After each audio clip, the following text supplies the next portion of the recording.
Back to my channel. This is Butterfly Spirit 314, and today guys I'm showing you salt. And you guys might be wondering, why am I showing you all these different types of salt? So we have your iodized salt, your plain salt, your Himalayan pink coarse salt, your sea salt, and you have your kosher salt. Okay, so what all these salts have in common here is that they're all sodium chloride. Okay, so what that means is basically they're just basically salt. Okay, sodium chloride. Okay, for those of you who are like chemistry people. So the thing about these salts is that it makes a difference what type of salt you use when it comes to cooking. So if you go and you use a salt that has that says is iodized, for example, what an iodized salt means is that it means that it has a iodide in it. And what iodide is used for, I'm trying to remember, but I think iodide is pretty much it's used for you to get like minerals or whatever it is in your diet or whatever.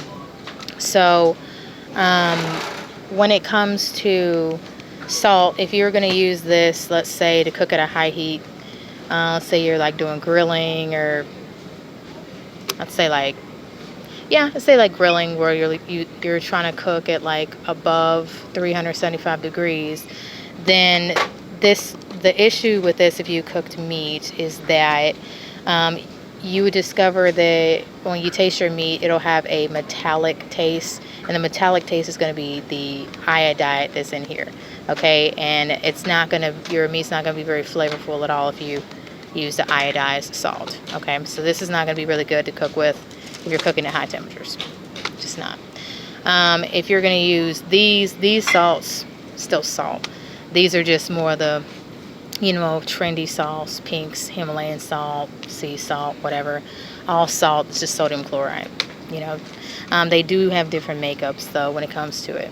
The best kind of salt to use when it comes to cooking is going to be your kosher salt.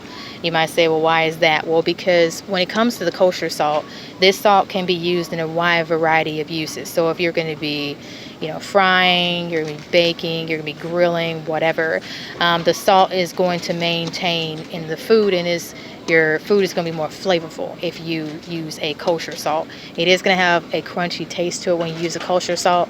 I haven't used the kosher salt yet, but I think I'll try to start using it in my cooking as far as I'm concerned.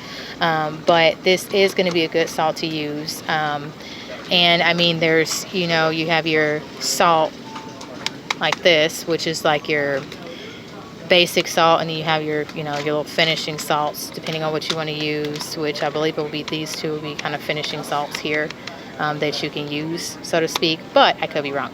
Anyway, this is going to be the best kind of salt to use for overall cooking, regardless of what kind of cooking you're doing. Okay, these two kind of salts are going to be salt where salt is supposed to enhance the flavor of your food.